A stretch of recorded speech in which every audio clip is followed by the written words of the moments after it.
Hey everybody, welcome to Friday. Welcome to another episode of Legal Tech Mastery. We took a break for about 3 weeks, and I'm gonna pause this. I don't steal my bandwidth for myself. All right, so we've got a bunch of people on YouTube already, and we've got some hellos. Renee, nice to see you, Renee. I miss you. Jason's saying hello, and then Jason's saying happy Friday. Boy, it's been a long week for me. I've had a couple of all-nighters this week, so I actually went to sleep earlier last night, which for me was 2 a.m. So actually got some sleep in anticipation of being on camera today. All right, so question of the day. We're talking about PACER and e-filing today. I'm really excited about sharing this with you. What is your least favorite thing about using PACER? Because I know there are some things. So let me know in the comments what your least favorite thing is. Hey, Meryl. Good to see you. Yeah, think about working in the legal industry. It's a long week for all of us. Okay, so Eric is saying hello. Hey, Eric. Good to see you. Question of the day, you guys. What is your least favorite thing about using PACER? So, I have a funny story for you while we're waiting for people to answer that question. At least I think it's funny. 3 weeks ago was the last episode of season 2. I had Linda McGrath-Cruz on here, and we were talking about mail merge and Word. But the day before my show, I went to a hairdresser and I cut all my hair off. So this is the shortest my hair has been in 28 years. And the reason I know that number is because the last time I chopped off my hair was when my second son was born. So I was ready for a change. I cut off my hair. I was sitting in the chair. I was all nervous because I am kind of known for my long hair. Everybody says I always look for your long hair. So I did a whole show 3 weeks ago and 0 people said something. I chopped off my hair and 0 people said something. So after my show was done, my friend Jennifer sent me a message offline. She's like, "Did you cut your hair?" And so then I sent my husband a message. I was like, "Can you believe no one noticed?" And he said, "You know what? Maybe they noticed, but they just didn't want to type a comment and say something." And sure enough, a friend told me a couple days later, "I noticed, but I didn't say anything." So it's the same thing with this clock right here. I'll do it this clock. I added it. This is a pretty darn cool clock. It's made from computer parts. I added it to the background, like mid-season 2, and nobody said anything. Come on, you guys, attention to detail. All right, so Meryl's saying, let's see what Meryl's saying. "I hate remembering the passwords, then finding out my organization changed it and forgot to tell me." Wow, I'm sure that happens to a lot of people. Let's see. Sherry's saying thanks for the episode. She learns a lot. Sherry, good to have you here. Beth is saying hi. Hey, Beth. Susan. I love your hair. Susan, you probably would have noticed. You weren't there that week. You probably would have noticed. Bob. This is your second time coming live, Bob. Good to see you here. Let's see. Susan said it's a cool clock, but it's dark, kind of hard to see. I'll give you that, except for Susan last season. Remember we were making fun of the fact that I switched out my plant with a light? there was a light here for season 2, and for season 3, I decided that I would put the plant back. We were making fun of that in a previous show. Sherry's saying she was watching, but it was her first time. Good excuse, Sherry. All right, Meryl's saying, I dislike courts that make me pay to search by name. I'm sure Anna can address that. And Susan's saying, I would have noticed and said something. Yeah, because you're outspoken. Not loudmouth, Susan, but outspoken. All right, so let's go ahead and get the show started.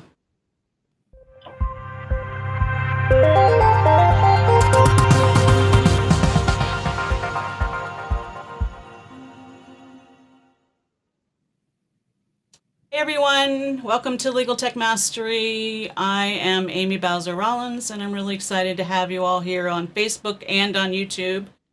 We talk about legal technology in general, and then technology in general that's mostly used in legal. And then we've been having a lot of guests lately talking about legal technology, and today is one of those days. So I want to introduce you right now to Anna McGrane. If I say it fast, McGrane. Is that right, Anna? It is. Okay. And it's not so much better than what Microsoft Word often autocorrects that to migraine. So my name gets autocorrected to browser. Of course, because it would, right? Yeah, it's within theme. Okay, so here's a follow-up to the question of the day. Leanna says, I hate the one-time free look. You probably know more about what that means, Anna, than I do. Here we go. People are just chiming in. Half-page views, got to pay for the whole page.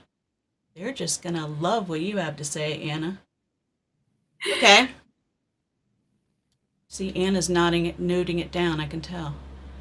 All right, so let's start today with talk about your career in the legal industry so far, Anna. So I actually was having a really hard time when I got your set of questions, thinking about how I was going to answer that. Yeah. Because, the short answer is I went to NYU, got a JD, ended up getting a joint master's with Peking University School of Law, started out with one of the London firms.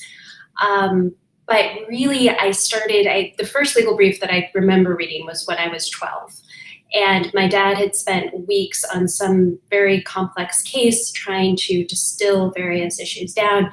And he had finally produced a brief that he felt was clear, correct, and sort of unassailable. And he, marched into the kitchen, slammed it on the kitchen table, and was like, all right, read this.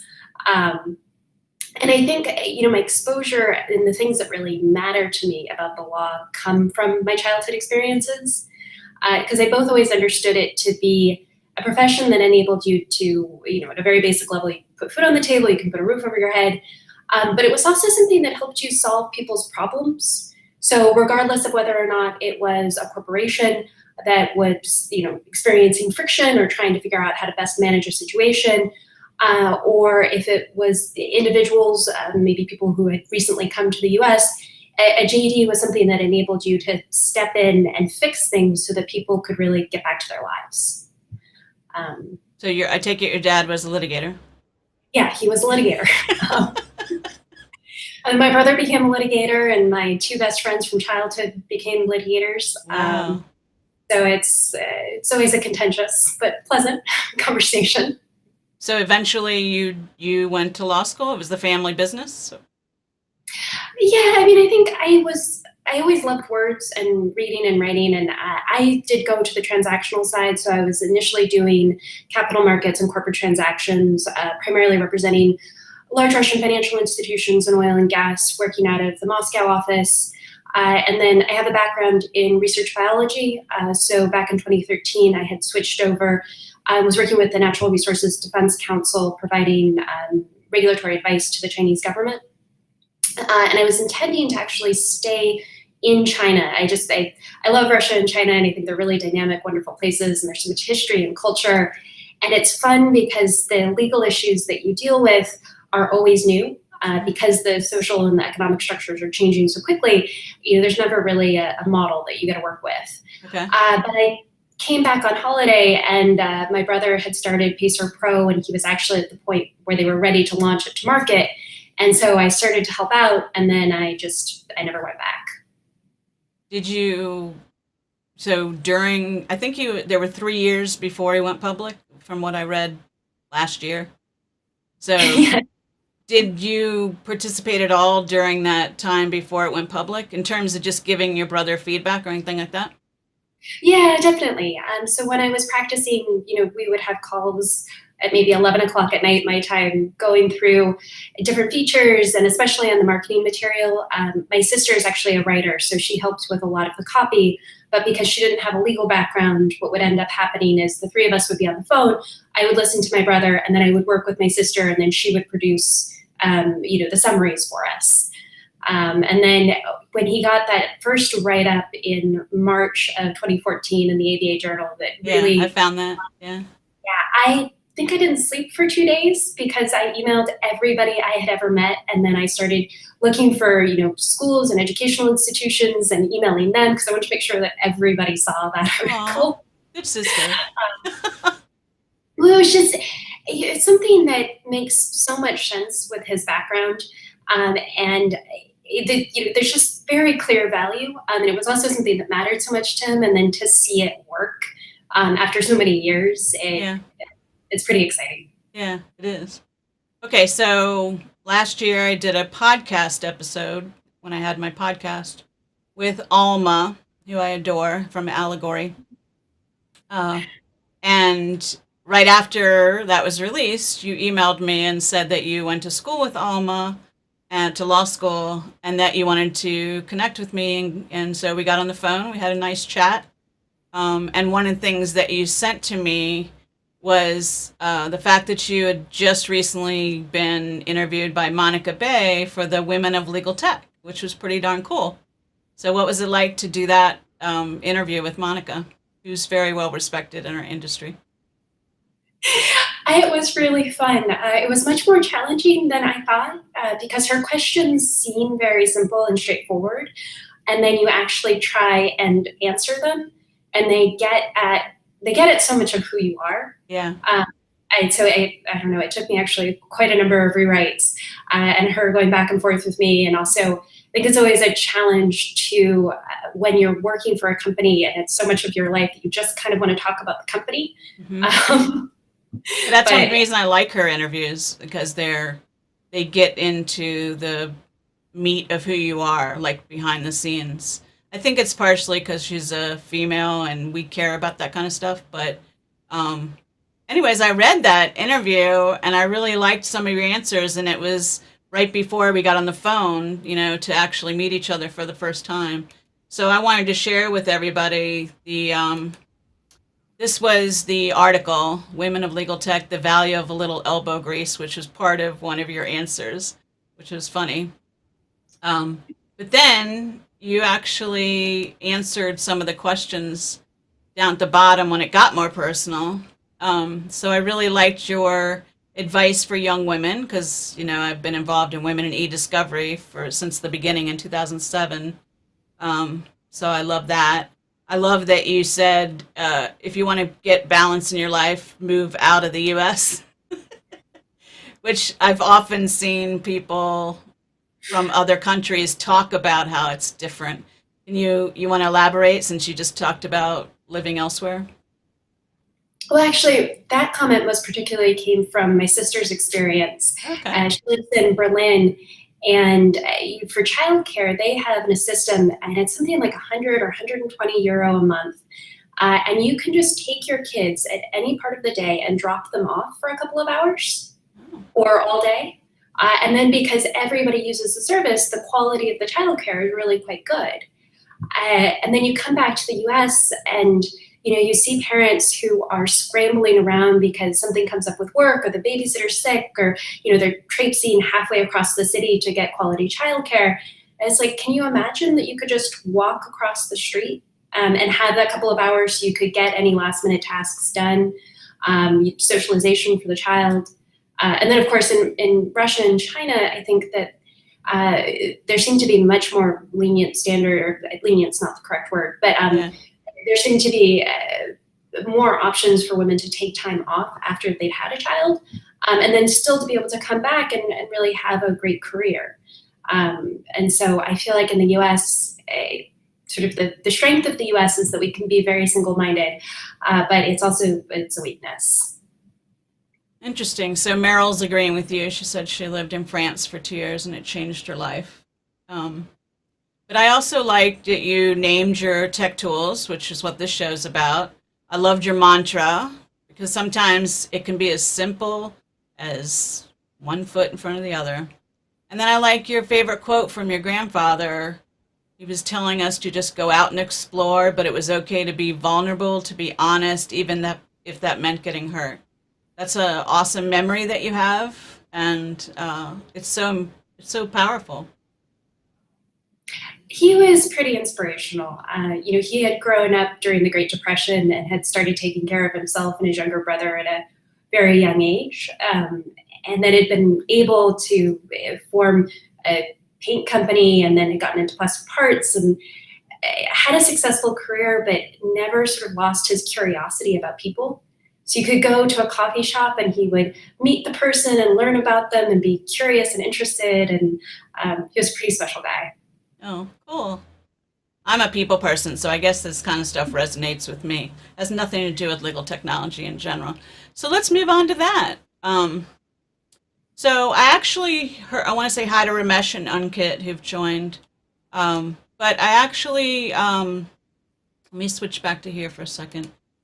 I heard about PacerPro before you called me, before we talked on the phone, because Alma was doing a panel, and I loved the title of it, which was Holistically Looking at Litigation Tech Tools. And there were 3 people that had integrated their products together, including Alma and your brother, Gavin. So I loved it. And of course, Bob Ambrogi was the moderator, and we all like to hear what Bob has to say. So can you tell us about why Gavin founded PacerPro, sort of the stuff that I read in that article you mentioned from March 2014? I think there's 2 parts of that. One was the frustration. You need documents. You're in the heat of trial, and PACER is a slower way of accessing them. And there's also, PACER has such an extraordinary wealth of information, of highly structured data. So you're both frustrated today, and you see that there could be so much more potential. But I think more fundamentally, the reason was, if you are a legal professional, your real goal is to solve problems. And with this particular problem, the best way to do it was through software. You could hire 100 people, outsource, and have them just sit there and click documents, but they're not going to be as good as a computer. They can't be as fast, they can't be as accurate. And so this was really the only way to deal with the situation. Yeah, I totally agree. So let's talk about why PacerPro, so why the benefits of using PacerPro at a high level before we show some examples. So on our baseline product, I think it's the identification of discrete rote tasks that are currently taxing legal professionals and their automation. So one of our sort of bread and butter features is something we call PDF to go, which one of the speakers earlier, or one of the people that typed in a question, was saying they didn't like the one free look. So the free look is the courts distribute this email notification. You get a one-time shot at clicking the link. And if you click it twice, you're stuck paying.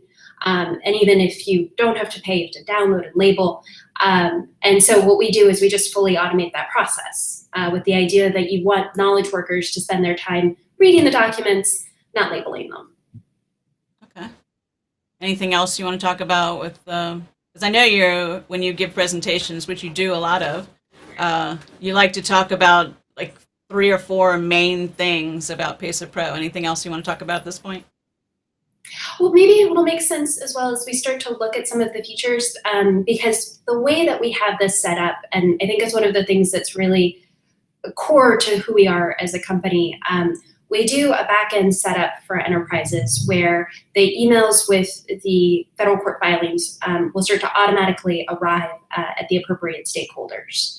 And the reason that we've designed this back-end setup is because people in law are tremendously busy and they don't have enough time to learn all these different software tools. So you want something that pushes out to them, that makes it easy for them to start using the platform and not have to learn passwords or anything like that. But then that hyperlinks into a series of other features, which is, for example, every email contains a hyperlink that then takes you to our smart docket where all of your other documents from that case are available.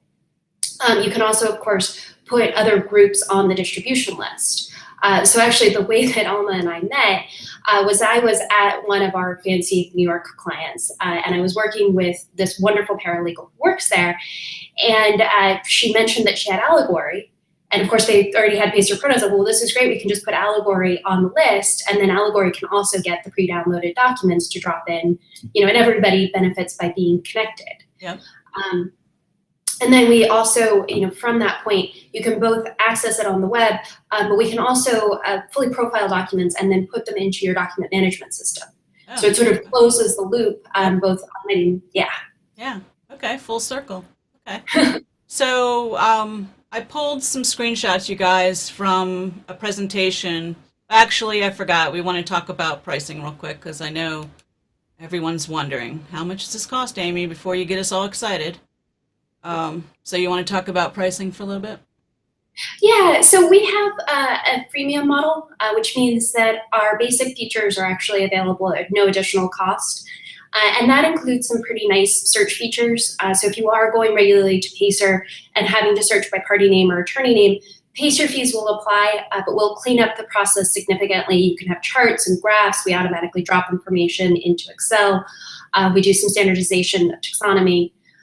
Then for individual users, a single license is $30 a month, and that's, of course, cancel anytime.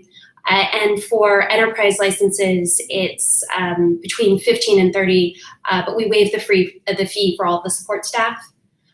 So it ends up being quite economical.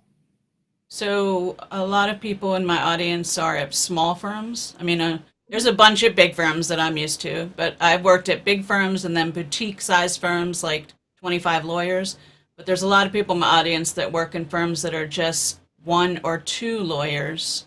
So does that mean the free plan, they could pretty much do a lot of what we're going to talk about today? So it depends what their use case is. Okay. If they're very active in federal court, the PDF to go email service is only available if you do pay that $30 a month. If, on the other hand, they're primarily in state court, but occasionally do need to look at filings or research litigants or other attorneys in the PACER system, then the free plan would be the right way to go. Okay. We, of course, do things like free trials, and you can always upgrade and downgrade and sort of figure out which is the right model for you. Okay. So for the paid one that you said is monthly, they could start out, is there a minimum number of users, or can they just have 1 user if they wanted to? Oh yeah, just 1 user is great. Okay, cool. Because I think even the cost per month is less than paying PACER fees. Is that right? Well, like if you spend a lot of time in PACER. So we actually, it's $30 a month on top of your PACER fees. Okay. We do have a fairly large free archive of documents at this point, because basically the way we work it is if anybody downloads a document through us, we'll save a copy and make it freely available to everybody else. And since we're now working with about 35 of the AMLA 100 on an enterprise level, it's not an insignificant database, especially of more high-end litigation. Yeah. But if you are searching for a particular case and it's not in our system, then you would pay your PACER fee to the extent that you aren't the attorney in the case. If you are the attorney and you set a PDF to go, then all of your documents will be free. Okay. So. Okay. I'm glad we clarified. Yes. We have always taken the position that we do definitely want to make sure that PACER gets the fees that it's owed, just because the court system is so reliant on that for justice issues. Right. Okay, that makes sense. Okay, so when Gavin went through the steps in his presentation, he started out with this view right here of which we're all used to, is when that e-filing notification shows up. So I'll let you take it from here. Yeah, so this is, that really immediate pain point, and it's the notification that comes out. A couple of problems with it that I think most of the audience is probably familiar with is that it may only go out to, say, the senior partner and his secretary. It may not go out to the third or fourth year associate. When you click, you can see there that there is the docket text, but the docket text doesn't necessarily accurately summarize the underlying document. And of course, when you're a litigator, you don't want to get a summary. You want to see the actual document, know what's going on in your case. So then you try and click, as you've got highlighted there, docket number 35. But the courts are not a software service. And so they haven't designed this to be mobile friendly. They weren't thinking about, the lawyer who's out of the office at 11 p.m. And tries to click the link and then finds that they can get the first page, but none of the attachments. And then you try and click that link again and suddenly you can't access your docs. So our setup is pretty straightforward for an individual attorney. It takes about 30 seconds, but you log into your ECF account and we give you an @ecf.pacerpro.com email address. You put that in, and going forward, we'll be able to automate the download and distribution of your court filings, send those out via email to anybody that you specify. So it can go to clients, co-counsel, local counsel. And as you can see there at the bottom, the PDF is actually just attached. So there's no learning curve. We only handle the non-confidential documents, of course. So again, you don't have to worry about including members outside your firm. And then you can also see there underneath the docket text, there's that view case button. So if you get an opposition or a response and then you want to see the related documents, you are able to click that and actually see the full docket sheet where all of your case documents would be free. So this is an example of obviously just viewing a PDF on your phone, which, I mean, like I put in the email that I sent out to everybody this morning, my memory of working inside a law firm, which was most of my career, is everybody knows the other side is filing something and they're waiting, but they go about their day. So they're either in meetings or in the car or, out of the office for whatever reason, or just in someone else's office, in their office, right? But they're watching their phone. They're waiting for that notification. And almost always the notification doesn't have the right people on it. It doesn't have everybody who's interested in seeing it. So the workflow is somebody gets the notification and then they immediately forward it to a secretary or paralegal and say, go gather this document, go download it, whatever, and then email it all to the rest of the team, right? So you're saying that PacerPro would add additional emails to Pacer, and then it would go through your system, and then in your system they can add all the people they want to? Is that right? Right. So therefore, what comes from PacerPro is in a better format. You can freaking read it right on the fly. You don't have to go scramble and ask a paralegal or a secretary to do something. Or even from a partner to associate. Go get this document. I want to look at it right away, They can look at it themselves, right? Right there. Okay. Just wanted to walk that through. That actually has been one of the funnier parts about doing our sales and customer support cycle, is that people are so used to partners having a hard time with technology. And then they're like, well, no, they're not going to read the email. And you're like, yes, but this is an email with a PDF. Yeah. We have 70% open rates. It's okay. Yeah. I mean, it's just easier. And like you said, it's right there with, clearly says PDF, and you just push it on your phone really easily and it opens. So it's really nice. Okay, so that's the thing that's really exciting about getting the document. But then the first thing I want to know, because I'm a database person, is about the searching ability. So I know this has evolved over time from, over the years. But you want to talk a little bit about what they can do in PacerPro? Yeah, absolutely. So this was also a feature that really came out of my brother's practice, which was, Lexis, Westlaw, and Bloomberg provide tremendous legal research options when you're trying to figure out the state of case law, when you need alerts for business development purposes. And the way that they construct their databases is that they purchase swaths of data from PACER, bring it into their proprietary database, and then you search over what they have. And the benefit for that is they've got it in their system so they can do more analytics with it. The problem with it, and it depends what your use case is, but it's that they don't have all of PACER in their system. And there are times when you are a litigator and you need sort of that scorched earth approach. You need to know every case. So for example, you're going up against opposing counsel. You need to know every time they've been in front of a specific judge. You need to know whether or not they've sued your company before, whatever it is. And so the way that the PacerPro search interface is constructed is the front end, you log into us, you enter your search query on us. The back end is our service actually logs into regular PACER, runs the search for you, and then compiles the data in a way that it's easier to consume. And so I don't know how many of your viewers are familiar with the case locator system, but that's actually a PACER service that provides a nationwide view. It's particularly strong with litigants. And actually, Jim Scheller, who is the director of libraries at Arnold and Porter, tested Case Locator and PacerPro against every other service that Arnold and Porter had. And on the federal level, this brings back more cases. Oh, interesting. Yeah, it's one of those things that I wish we had covered a lot more in law school, because I feel like we talked about technology, but it's just like, make sure that you use Lexis and Westlaw correctly. We didn't spend a lot of time talking about databases or algorithms or what questions you should be asking. So this, feature, was run on Uber between January 2010 and April 2016.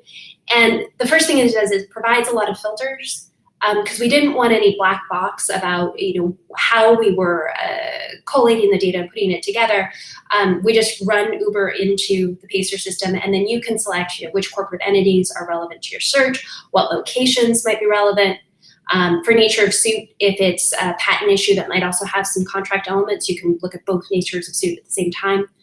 And then it's not visible in the screen, but as you scroll down, you can actually see all of the cases. You can drop it into Excel, and there's more sorting options. So everything's live and really malleable.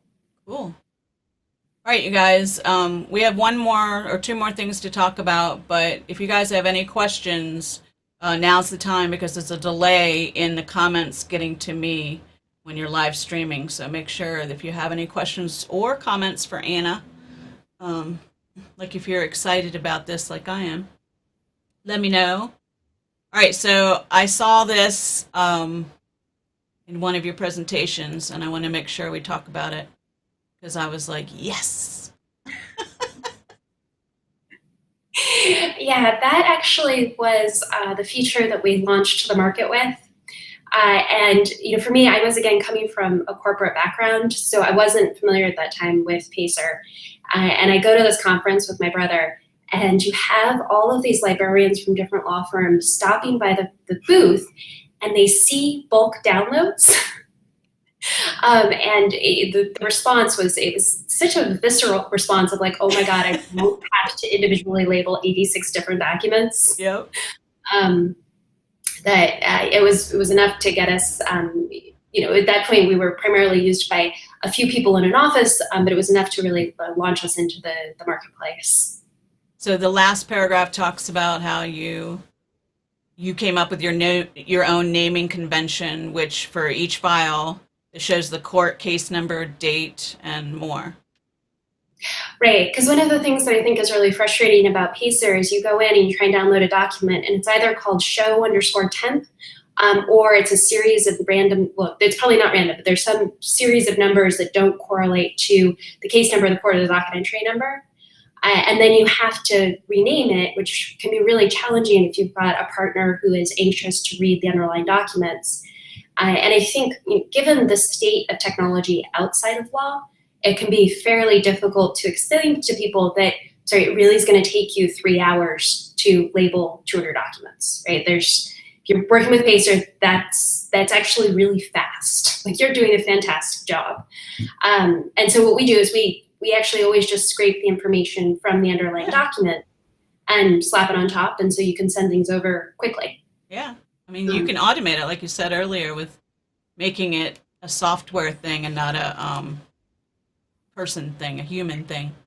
So, I mean, one of the testimonials on your in your presentation was from a legal secretary, actually, her saying that if you haven't experienced downloading, I think it was 85 documents from Pacer, you haven't lived life, which is kind of funny. That was from Katie Wallace, who was the personal secretary for Steve Sussman at Sussman and Godfrey for a number of years. And so in a very high pressure, detail oriented practice, but just the most lovely person with the greatest Texan accent. Cool. All right. So Meryl says she solved that problem with a little utility called Link Clump, which I've never heard of. Link Clump. She said, highlight a bunch of links and it opens them all up in each own tab. Okay. But the naming part is still the pain. So she's sort of come up with a part of the process, workaround. That's pretty cool. I mean, we all do that. We fix whatever pieces of the workflow we can just to, like you said earlier, get rid of the roteness of clicking. I mean, we all do it. I have a couple of Fast Tip Fridays on Excel macros that do things that we would have to do by hand. So she's saying she's looking forward to trying it. She asks if there was a coupon code. Meryl, I don't ask for coupon codes for my guests. That's come up before when I've had some guests talking about software. But if you want to contact Anna directly, you can do that. And we do always do the free trial as well. So, and that's automatic. Everybody gets at least 2 weeks free. To try it out? Okay. Yeah. Okay. Where is the company based out of? Just I know, but let's so you can tell everybody else. We're primarily based out of San Francisco, and then I'm out in New York. We've got a couple of our developers are distributed around the U.S. We've got one up in Canada, but the hub is back in San Francisco. Okay. And where should people go if they want to learn more? If they want to talk to you, or if they would just want to get a demo? Oh, well, they're always welcome to write us either at sales@pacerpro.com or to go to our website, which is pacerpro.com. We also have a blog. One of the things I think that has been most important to us is sort of to facilitate communication between existing clients and potential clients. It's much easier when you've got the same set of software tools and you're dealing with. So if you go to our blog, there's a couple of different panels where it's just professionals who have used the service in their own practice or rolled it out at their firms talking about their experience. Oh, cool. That's good. Case studies are always good. And here's a fellow instructor, Bob. Do you have a demo account for paralegal students who don't have a PACER account themselves but would like to try it? We are teaching ECF next week in my class. I met Bob at a conference and we both teach in paralegal programs. So we wouldn't have, they would have to sign up for their own PACER account, but I believe PACER gives you $15 a quarter of free PACER access. And then what we would be able to do if you wanted to ping me afterwards is we've got a bunch of cases that are in active litigation. And so we could put your students on a distribution list. So it could mimic the experience of, say, being on the Apple Samsung litigation or on the Uber Waymo, where they'll get the emails in real time and they can practice setting up distribution lists and just see what the whole thing looks like. Yeah, that would be awesome. Because this is, if they go into being a paralegal in litigation specifically, they would already have that skill set and they would understand the workflow, which would be very awesome for their first job. I would think they would shine, which is what Bob and I try to help our students do. Okay, so Michael is saying, I'm going to ask my folks to look into this, might save us some money and has some good extra features. And Ramesh is saying, thanks Amy and Anna, nice product and useful features. I've used PACER for many years to help the trial consulting team to research potential cases. Yeah, that's cool. Alrighty. And for Ramesh, that sounds like the free service would be a really good fit. Because if you're researching cases, you can just use that case locator. You will pay your PACER fees, but Yeah. it's really hard to spend more than $1 or $2 on case locator to get a full report. Okay. So it's a pretty efficient way of getting at the information. Yes, I've seen the comment about the Waymo case. There's a lot of in that case. Bob has a good sense of humor. Okay, you guys, I hope that at least my job is to show you tools that you might find helpful.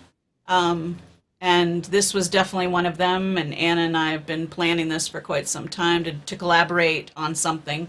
So I'm really glad that we were able to create this resource that we can now both send people to, so they can learn more about PACER. Because I know there was one when I actually searched yesterday to find your Facebook page, which I didn't find.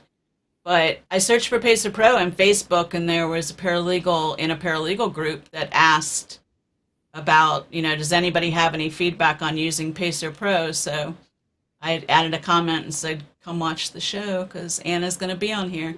So I think that there's a lot of people that hear about it in passing, that will now be able to find this in the search results when they start searching. So that's pretty cool.